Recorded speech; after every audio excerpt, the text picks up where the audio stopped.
Beautiful looking lads, and I'm going to have champagne and everything. So I will say for you, Julian, Yeah. July 31st, 1988, would you have a strong memory of that? Was your dad like very up the wall? Was he very happy? Was he very nervous? Ah, well, a bit of all that, but I was actually working here at the time. I was in the kitchen. And I had intended to be a chef. I was 18 years of age, and I discovered after 6 months of that being an 18-year-old working Fridays and Saturdays wasn't to my liking. Doesn't fit your lifestyle. Yeah. I bailed out and got a proper job. Thanks, Nick. No problem. This is a regular thing with on a Saturday night course. here. Yeah, we always start with a bottle of 3 o'clock every Well, morning. that's it. Well, you got to get to take the edge off these afternoons. It can be a bit, the weather can be a bit unpredictable. You want to have a bit of happy. That idea, though, that starting out in any business, there's a natural kind of, craziness that comes with that. Did you kind of feel it all settled quickly? Did it take a long time to feel comfortable that this was going to work? Well, in fairness, the late 80s, it wasn't a great time in Ireland. Like I left school in 87, I think 80% of my class emigrated. And also my father wasn't the wise that he opened up the week of Euro 88. Right. So at Jack's Army, we'd only qualified for our first thing. So trying to get people into a restaurant at that time was difficult. But it was a bit manic. Right. But Dad, in fairness, he had been in the restaurant, in the wine business for many years and dealing with restaurants. So he had a good grasp. And he's quite a confident man. We should before this gets warm, we'll just say cheers. Cheers, Paolo. Yes. Happy 36. Yeah. Happy 36, Cheers to the next Christoph. 36. Yeah, we'd be dead. We'd be dead. We'd be in Redford. But was there a day, or I shouldn't say it'd be a day, but sort of an era where you thought, oh, actually he made the right choice. This is all going to work. Did that take a while to kick in that Hungry Monk's going to work? My father, he does things right. Okay. And I was always confident, and he was always confident. He didn't have time to think negatively about whether we'd be here in 36 years. It's such a difficult business, there's so much work to do behind the scenes that you don't really have time to think. Yeah. But it went from strength to strength, and it's been. For you, young Nicholas, joining 25 years ago, was it? 24 years ago. 24 years ago. Yeah. Well, I'm guessing that it was just another job, maybe at that point, because you couldn't know that you were going to be here 24 years. You must be paying too much here. Not enough. Are you under hypnosis? Nicholas came from a very famous restaurant, and it just so happened to close down around that time, called the Cockardie, which was probably made famous by You can't say Charlie that. Hoddy. You can't say that before 9 p.m, can you?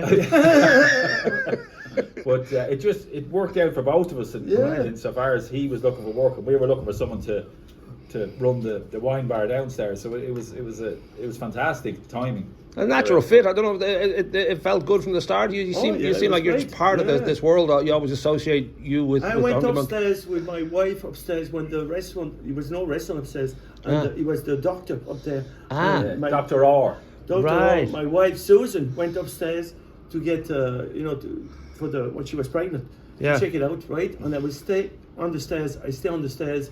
I was not allowed to go to see the doctor, right? Wow. I sit on the stairs, and that was 20. How many years? Mid-80s. 35 years ago. Wow. 35 years ago. More, so we're here 36. Yeah, Wow, 35. Right. No, 35. Yeah, 30. Yeah. Anyway. Okay. People still go upstairs for their medicine, though, don't they?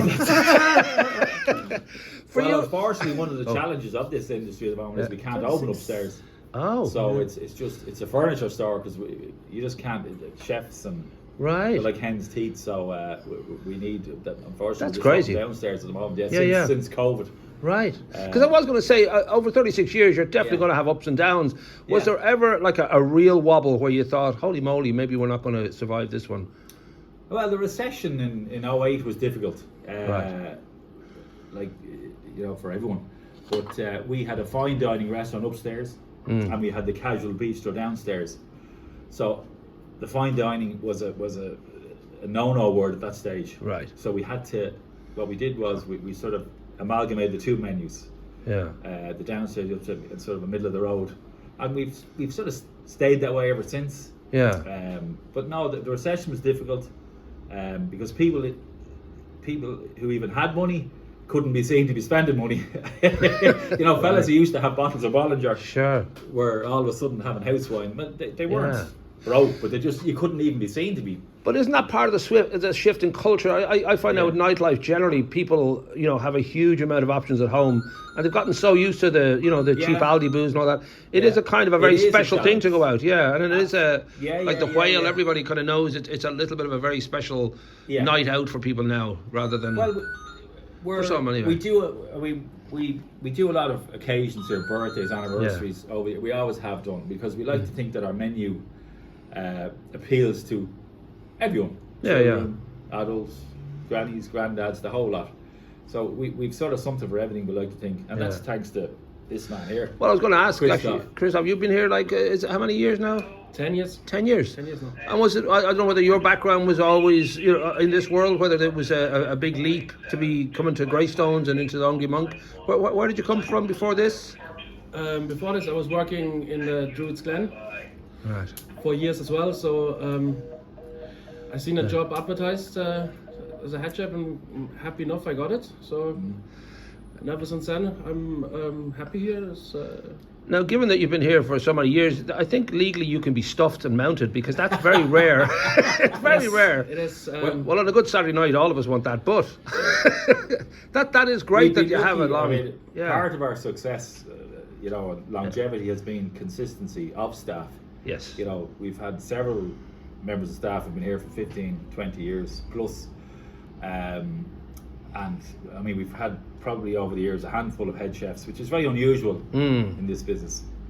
As I say, we must pay too much. Have to look into that. But now we like to make it a fun experience for people, and we also like to make it fun environment to work. And I think it is. I hope it is. Anyway, I think it is. I certainly enjoy working here with the lads, and we've ups and downs as you do. It's a stressful industry. But I was going to say that when you were 18 and your dad starting out and all that, I don't think anybody in Greystones would have guessed that we'd become such a foodie town. That half the town is restaurants, and obviously coffee shops are huge and all that. It really has shifted to people do like their food and like their. In '88 there was one other restaurant here. Right. The Cherry Blossom. Oh yes. And ourselves, and then there was a Tree of Idleness in Bray, and there's a Wicklow Arms in Delgany. Well, I think the Dart had a lot to do with that as well. I mean, the Dart, we saw a big uptake in business when the Dart came around. People coming from, town, Malahide, wherever. Yeah. But now it's a food. I mean, the population, yourself. Well, that's it, like 22, 25,000, whatever. Like, there's a lot of people. So. I mean, there's probably 20 restaurants now, is there? Yeah. And it's a hard place to get a coffee. A good coffee. A good coffee and a good croissant. Super value. Super value is the best one. Super value. Bakery in Greystones now. This is a bit like the Three Stooges, I think, this video. But that idea too, that even bread has become like a kind of an exclusive. It's amazing to think that like that's regarded as a very kind of elite cultish kind of like top of the line bread is the big thing at the moment. It's really strange the way going from like yourself. I suppose a lot of it has to do with travel. Ryanair has made money it. as well. They've introduced us to all sorts of breads. To France and Germany. They want travel. They want they want what they see. Right. The unfortunate thing is they want it for the same price. It's difficult. No, it's another challenge of the industry now is the running costs. Right. Like it's ingredients. Well, I think everyone knows that like rates and everything else, but obviously everybody feels a pinch of energy prices and just a sense that everything's just more expensive. So the idea you're trying to run a large kind of restaurant with you're trying to make everybody happy is a tough one. I'm guessing though you always strike me as an optimistic person. You always seem to have that kind of upbeat thing that you enjoy what you do, and you're glad to have the opportunity to meet all these people because it's a lovely kind of happy place. Yeah, well that's exactly. I mean, my first boss in Irish Distillers actually, and it's a mantra I've stuck with it. I treat other people as I expect to be treated, and that's all I've done. I mean, I want to make this a fun place to come, not just for a steak or whatever. I really enjoy. Your man was a nice guy or whatever. The music was great, or the decor, the sort of monastic theme is nice. Yeah. Plus, also I'm very proud of the fact that we're here so long. Yeah. My family have been involved. Nicholas, Chris, we're here so long, and it's we want to keep it going for another while anyway. There we go. Does your son Connor feel the weight of history on his shoulders? Does he feel a need to be part of the continuing story? No. Connor has too much sense to get into that. All my kids do. All the kids. This is it. My wife as well. If we get to, if we get to 40, 45, we'll be delighted anyway. We'll see. Yeah, but there is that sort of, and obviously people have a lot of choices, but you definitely have an attraction to, you know, a lot of celebrities come here. But even as we met up today, like there's American tourists taking pictures outside. That's a lovely feeling that you're actually. People just like the place. They like the idea that, oh, this is different. This is a special place. We've always worked on the outside to make sure it looked attractive, you know. You know, flowers and excuse me, and the church door. If the champagne's not agreeing with you, we can share that. I'm not used to it. Apart from that, I was rare. Sure. But I go home now. Just pretend it's cider, you'll be fine. But no, it's a fun. Yeah. You know, it's a fun place, and it's the food is very good. It's not Michelin star. We never claimed to be that. It's. I mean, how we just, you know. We're trying to appeal for everybody, for the whole for the whole family. Everybody can find something on the menu. Yeah. Fresh, Fish, local ingredients when we fresh can get ingredients. them. We've lobster on tonight. We've a burger on tonight. We have a fillet steak. We like to, you know, cover an option. A large range, but it's well, fun. I got to say, I've been doing the guide now for 15 years. I'm just aware that it's you know, it is can be tough out there to do anything in regard to business, getting people into the door. Just congratulations, because you know that's a crazy number, like 36 years in any line of work, and the idea that you still have that sort of happy attitude about it. It's not like this is a slog or this is, you know.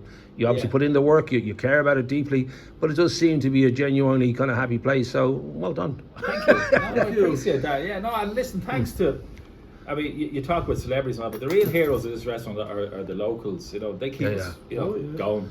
Sure. You know, midweek. You know, we've people here come every week for 36 years, and to them, we just want to say thank you, and please God, we can keep I didn't going. know that 36 was champagne. That's the crystal for, is it? That's the stone for 36. Yeah. So congratulations. Cheers, Marlo. Thanks for coming in. Yeah, cheers.